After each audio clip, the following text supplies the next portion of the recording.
Ladies and gentlemen, welcome back to Untold Ireland. Now, joining us today is Trevor Mitchell. He is local mechanic and one of the owners of the Motor Museum. It's another extract from our Good for the Town we did, because when we have these long interviews, like it feels like a waste when we only take clips and bits and bobs and throw the rest of it away. So we're here again, the full interview.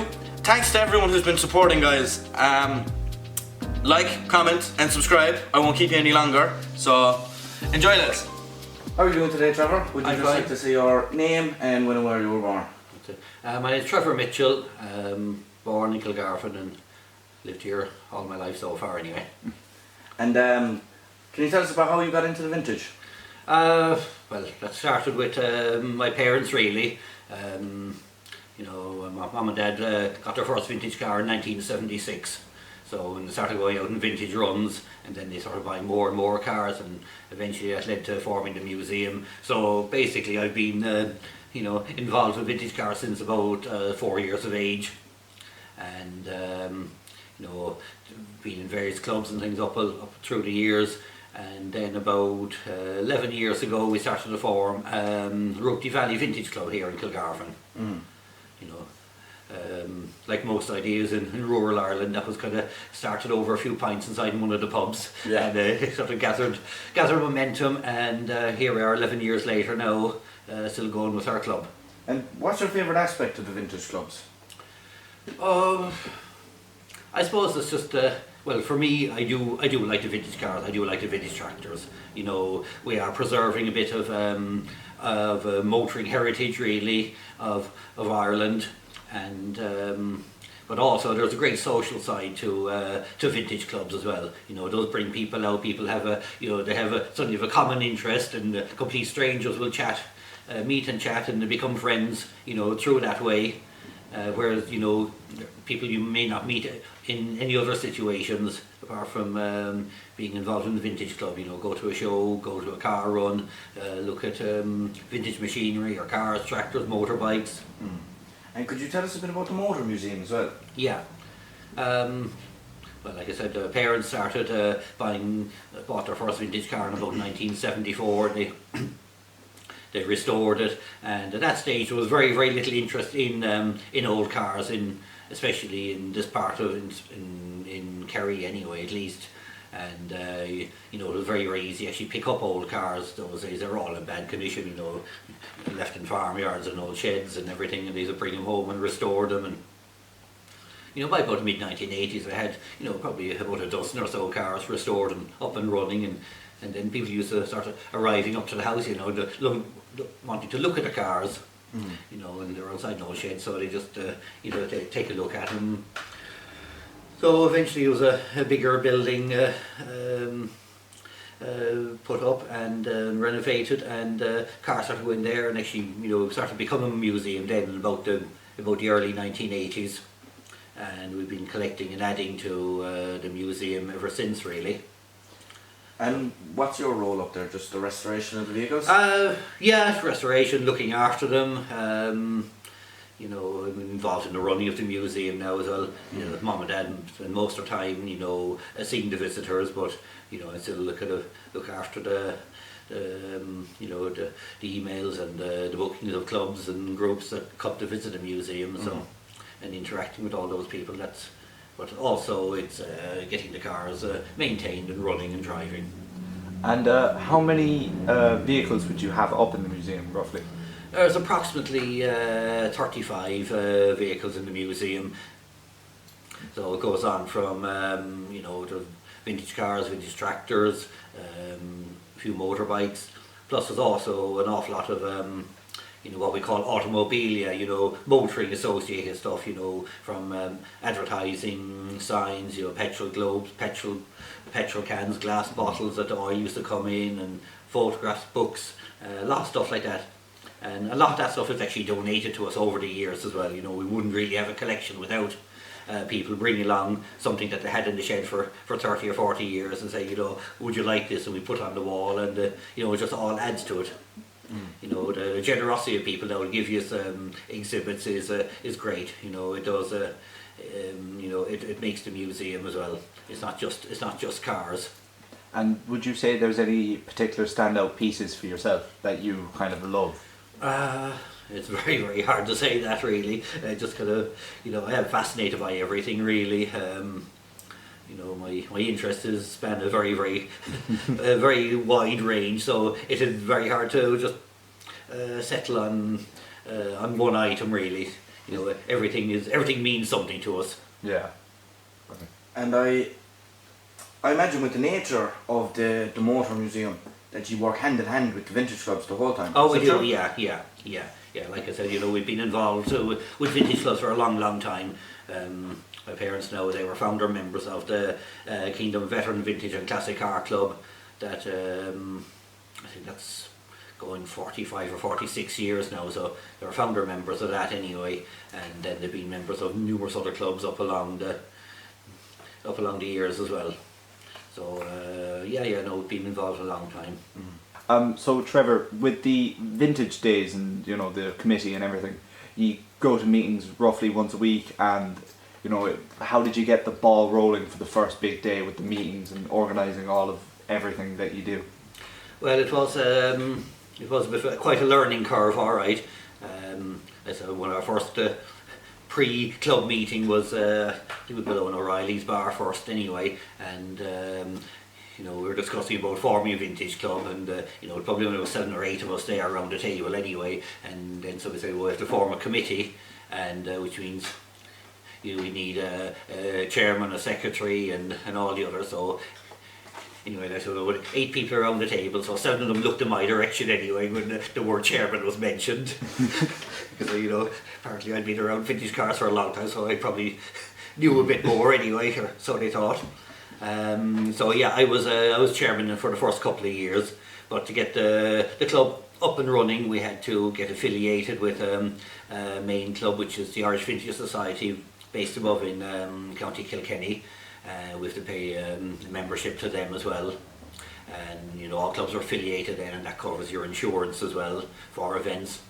But at the start, to pay for our first insurance and pay for registration, we actually got sponsorship from the 3 bars in Kilgarvan, O'Reilly's, Ray's, and Jack Rogers here, and that was a great boost. And plus there was a few other donations as well from other people around the parish. They're all very, very good now in order to get things rolling.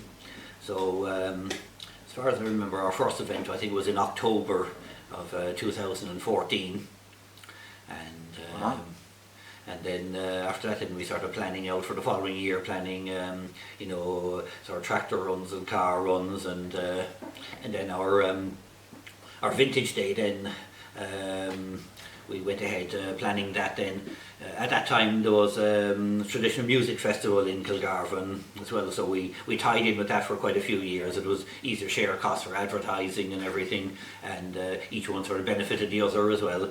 So that was on the June bank holiday weekend, as it was a free date, because August bank holiday weekend is a Kilgarvan agricultural show.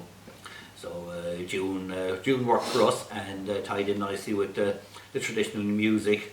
And to be honest, I think we kind of pushed the traditional music out the door, because the vintage event became very, very popular. But we still bring in our traditional music into onto the street and into the bars.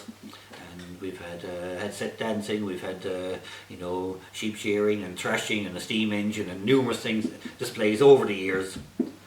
One of the highlights I find with the vintage every time I've gone is there's always something, like there would always be a new car. It's never just the same old one. Yeah. You know what I mean? Yeah. How do you find new vehicles for the? Well, it's really depend. Some of the club members are still buying stuff and restoring things, but we do get a lot of visitors from the other clubs as well. So sometimes we'll hear about something, or we go to other shows and events around the place. You have to interact with other clubs, go to their events, and then they'll come back to you. And sometimes we'll see something at an event now, and we'll ask the person, would they bring it? And of course you advertise in the Irish Vintage magazine, and through our Facebook page, and the word gets around, and people will turn up with something unusual anyway, just because everyone wants to show off their vehicle. Be it a tractor or a car or a lorry or motorbike, everyone wants to show off their pride and joy. So some of them will travel to new events to show off. I mean, it's like even this weekend now we had a man, drive 60 miles on an old 1952 Nuffield tractor to come down to our show because, he hadn't been here before, he'd been thinking about it. And he enjoyed his drive and came down and he had an absolute whale of a time here now, really enjoyed himself. 3 or 4 hours it took him, yeah. It was about 4 hours, yeah. And, he stayed the night in Kilgarvan and he enjoyed it, but, that man had stories to tell as well because, last year he did a long trip now from John O'Groats to Land's End on that tractor along with 3 others, a journey of 1,400 miles over a space of 3 weeks. So, people enjoy chatting to him now and hearing his stories as well about his journeys. Yeah. But every year we get something like that. Then a few years back we had with the Broomhill Vintage Club came and they were doing a competition where they would take apart a Ferguson 20 tractor and then rebuild it. And the whole thing was taken apart and was all rebuilt, put back together in about 9 minutes. Oh, Jesus. Yeah, we actually did it out the back of this bar here, I think probably about 7 or 8 years ago now. Wow. And there was actually 2 teams, took the whole tractor apart, and there was a ladies team and there was a men's team. They all started at it, putting the gearbox back together, putting the engine on, and putting the wheels and the mudguards and bonnet on, and started it all up. And that was the highlight of one of our years, definitely to have that. It was a great attraction. But And who won the men's team or the ladies team? that I can't remember now. So I think there was very little between them really. So Wow. yeah. And there's also, I remember one year out the back of this pub there was the digger with the I don't know how do you describe it. Edward built it. It was like the little saw thing with the digger. That's right. Yeah. We do. We were all the time trying to come up with little ideas as well. And we created this device using a mini digger, and it would pass a bar through a sort of maze without touching. Because when you touch, then it beat the horn. So it's like the little thing we'd have for kids as well. On the bench, where you pass the loop over the wire and it makes a beep. But we went one step bigger anyway and made it use a mini digger, and it was just fun and games. So yeah. Biggest problem with events like that, it does require quite a bit of manpower and people to come up with new ideas to do that. And sometimes the club is lacking a bit of new input and a bit of people willing to take on the tasks like that. We have a large membership, but we still seems to be run by about the same 10 to 15 people every year really. So we would like to bring more people into the running of the club and bring in a few new ideas as well, because we don't want to change too much. We are preserving and promoting sort of a rural history as well with all our vintage events, but there is a little bit of room for improvement as well and change. You mentioned there the rebuilding of the tractor and the thing with the mini digger. Yeah. There. Would you say there's any events that you've done some year that you can stand out and say that one there now, that's my favourite one that we've done so far? Yeah. What's actually the slow bicycle race with the high nellies is one that stands out. The people really do enjoy that, and it was great fun. I mean, there were a few candidates in the village now that would have done that in their past when they were growing up in the 60s and 70s, and but then those younger people kind of jumped on, and then we had stag parties and hen parties passing through the village on buses, and they stopped and they all joined in then as well, and it was very entertaining just to see people trying to balance and stay upright on the bicycle without putting the foot down. But yeah, that has actually created a lot of attention. It really did. And would you say that's kind of one of your favourite parts of the events, that it is one of the favourite. Old, joins everyone together, like? Yeah, that one does. All right, it's one of the favourite parts. I mean, another part I do enjoy actually is our traditional cooking and baking on the open fire. It is people like to see that, and it is lovely. We have the old fire crane and the big black pots anyway, and baking apple pies or baking bread the traditional way inside there, and we've baked spuds and we've done bacon and cabbage, and it's very, very successful, and You know, it is so tasty when when you get spuds straight out that pot, or you get the fresh brown bread out of that. You know, so soft in the middle, and it's really, just it's a firm and crunchy on the outside, and the butter melts on it as well, and that is actually, it is a highlight.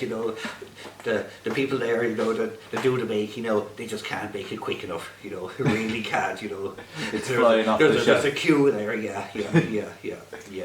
It is definitely one of the highlights as well, is the traditional baking and cooking. Yeah. With the vintage now, see, new stuff are vintage every year. So obviously vintage, I believe, is 30 years or 20, and then 25 is classic. Is that correct? Classic is very hard to put. There's no definition on classic, really. Okay. There really isn't. There is no age on it. In the eyes of the government, the motor taxation and revenue, 30 years is a vintage and classic category. Okay. Yeah, that's when you get your vintage tax. That is when it's it's a different rate of import duty if you import it. There's benefits with that, and you will be guaranteed insurance as well from any company when a vehicle is 30 years old. There are some insurance companies do who class anything over 20 years old possibly as a classic, but it really does depend on the car as well. Yeah. And but you will get that just gives you a classic insurance policy which you can run alongside your regular policy. Yeah. Would you say now that the cars back then, we all idolise them, we're like, they're amazing, you talk of the Mark 1 Escort, you talk so many things. Yeah. Would you say, like, it's a little sad now when you compare them to, like, say now a Hyundai Tucson, and you think that's going to be the vintage of the future? It is a little bit, alright, yeah. I think there's different reasons for that. People's perceptions of cars in the last 25, 30 years have changed. They're really just an item that they buy. They're nearly treated like a fridge or a washing machine. They're just a tool. People are not emotionally attached to cars now like they were once upon a time. Go back 50, 60 years now, it was a big achievement to have a car. I mean, there was a lot of families in Kilgarvan now, and in every other town in the country, that never had cars at all. And then maybe the son or daughter they might be the first car. Their grandparents had never travelled in a car until the son or daughter bought a car. That would have been a funny experience for them. Yeah, well, that's it. Yeah. You go back 60, 70 years in Kilgarvan, and there were probably literally the amount of cars on the parish you would count in your two hands, really, and probably a third of those were actually hackney cars or taxis, really, and that was the only motoring experience a lot of people had. So when they bought a car, it did mean something to them. They had very fond memories of them. Yeah. And they did stand out as well.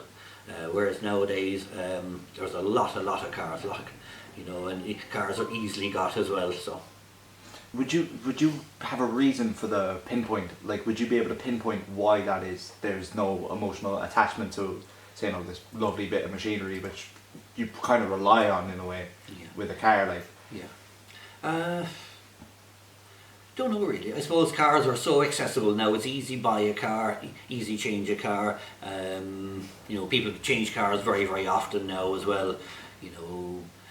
I suppose the fact of the new style registrations that came out in 1987, with the county and the year and everything on it, made people kind of want to keep changing the cars more often as well to keep the car quite new.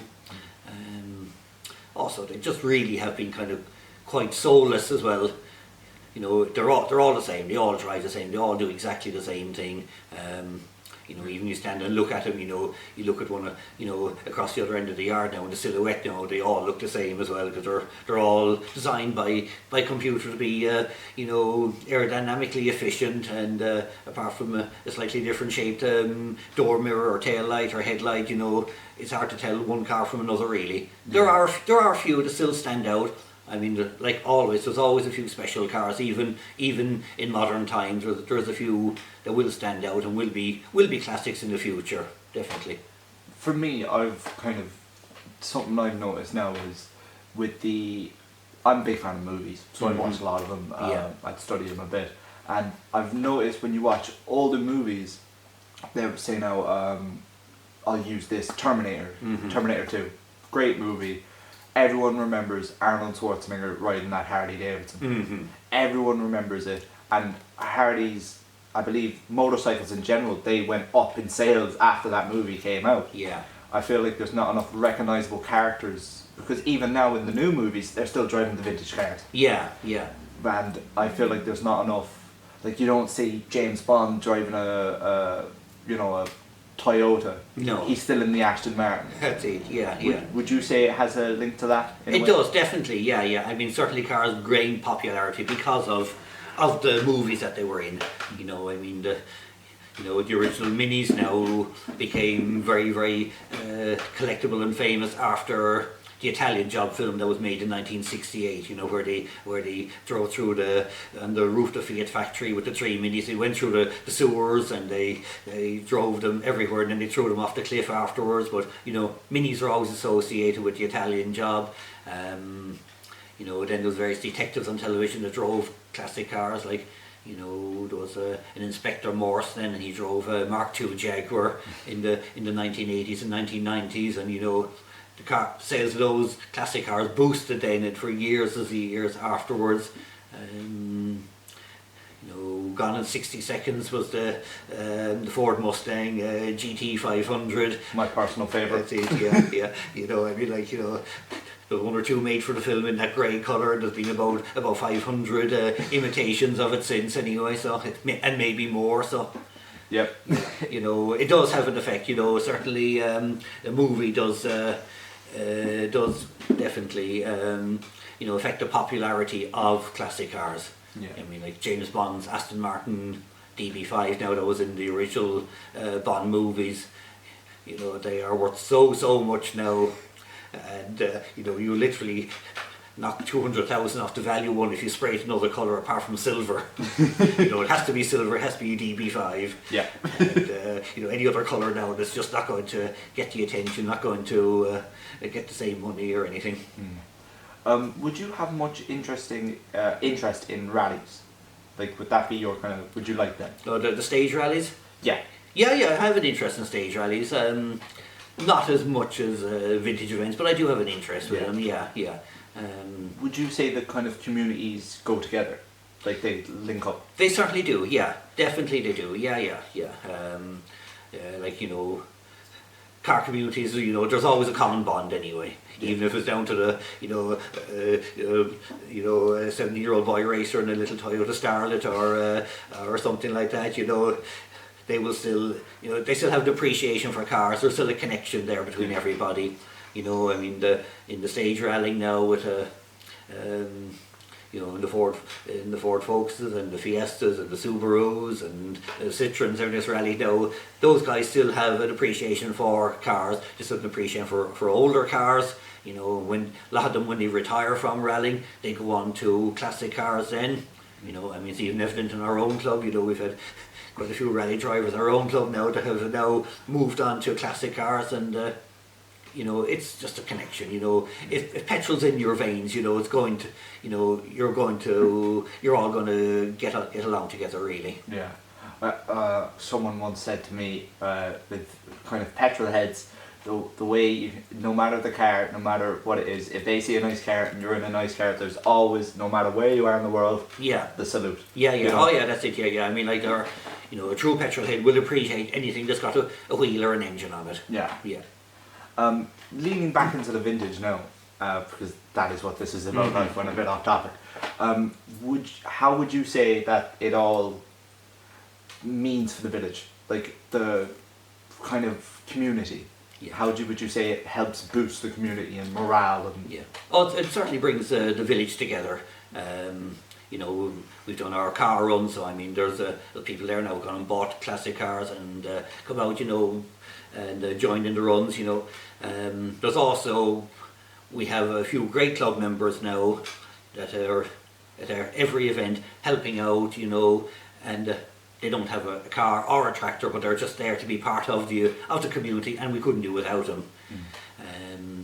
But yeah, the Vintage Day in June certainly brings people together. You know, people come out, they're relaxed, they have time to chat, they enjoy the the fun going on. And like, you know, from the start we always try to involve the kids in our events as well, you know, especially in the Vintage Day. Yeah. We always created activities for the kids to get them involved, because if the kids aren't happy, the parents won't come, and then, you know, you have nothing. Yeah. And you know, we hope now, you know, even the last day now we had, you know, probably 20 or 30, 20 plus kids anyway, and their little pedal tractors and go-karts now doing a parade through the village, same as every year. You know, they look forward to that. Yeah. But hopefully, you know, in 10 years time now, some of those will be perched up on a vintage tractor going down our tractor run, or maybe helping to run the club, run the Vintage Day if we're still going ahead with it. It does, it brings the whole village together, definitely, yeah.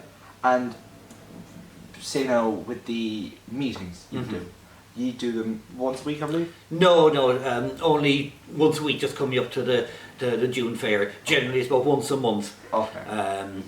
It might even be twice a month, but depends what we're organising really. Yeah. You know, the meetings really are just for planning our events, so you know, we will have at least two meetings before car run, tractor run.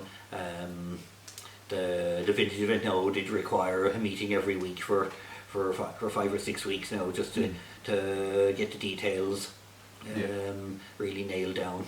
Because I've been in here for, you know, I'd be working behind Yeah. the bar while you have your meeting down Yeah. there, and I've noticed that it also brings friendship. Like, for instance, you would be there, you'd be talking to Edward, and you'd be having a good conversation. Oh, like, yeah, it's yeah. not just strictly business. No, it's not. No. No, it is. Definitely, it does bring people. Like I said, it just creates a connection between people that you might normally have that much of a connection with.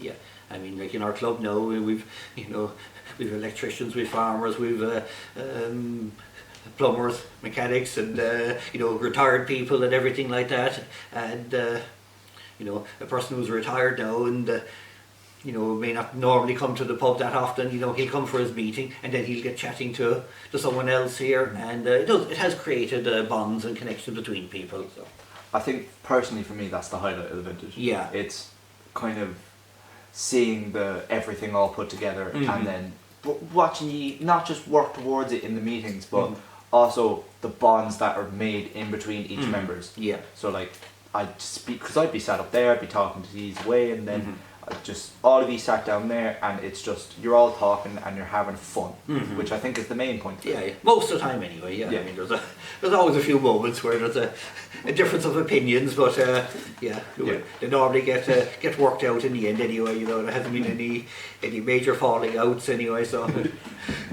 Well, after you had the successful vintage this year now, the event, I'd say it went very well. Yeah. You know?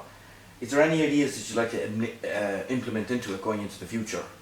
Say, anything that comes to mind? Like? yeah. We really would like more people to get involved in it, you know, bring little items from home, you know, old stuff. You know, it is about exhibiting tools and trades and equipment and crafts from the past.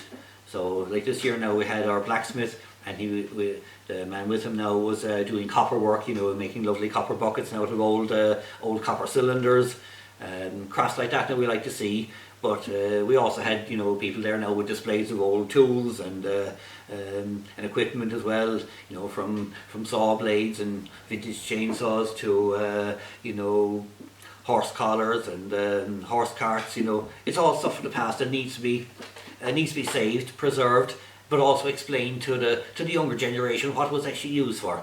And we'd like to see more of that. You know, it's not just about having 10 or 15 or 20, 30 cars there. We really would like people to bring little items from home in the future and create a little display. You know, even if it's only old glass milk bottles or Lucasade bottles, or Antique sewing. Exactly, yeah, exactly. Things like that, stuff that is old and is not seen every day, but you know, everyone's got something that their grandfather or their grandmother had at home and possibly used for years, and then it's on a dusty shelf or thrown in the shed. Those things just need to be brought out and just put on a little table for people to see. Yeah. You know, it also creates a talking point. Yeah. You know, people come over and talk. You know, you have to stand there and explain what it is, or if you don't know what it is, someone will come up and say, "Well, I know what that is." You know, and there's a conversation then goes on. So it's really more about the story behind the item rather than the actual item A itself. lot of time it is, yeah. A lot of time it is. Like you know, the most random piece of metal. Now, you know, it could be an old door hinge somewhere. But that was probably made by a blacksmith that's no longer here. But he made that for a certain door now, in a certain shed that would belong to somebody, and there's a story attached to that. And then somebody's horse probably kicked the door open and broke the door, and that's why the hinge is now, you know, redundant. You know, that is what you want. Yeah. Otherwise, it's just a random lump of metal there with no story. And so we look at it. Well, what is that? Yep. Yeah. Trevor, I'd like to say thank you so much for joining us. It's been an absolute pleasure to talk to you. Well, thank you. Gentlemen, thank you so much for watching.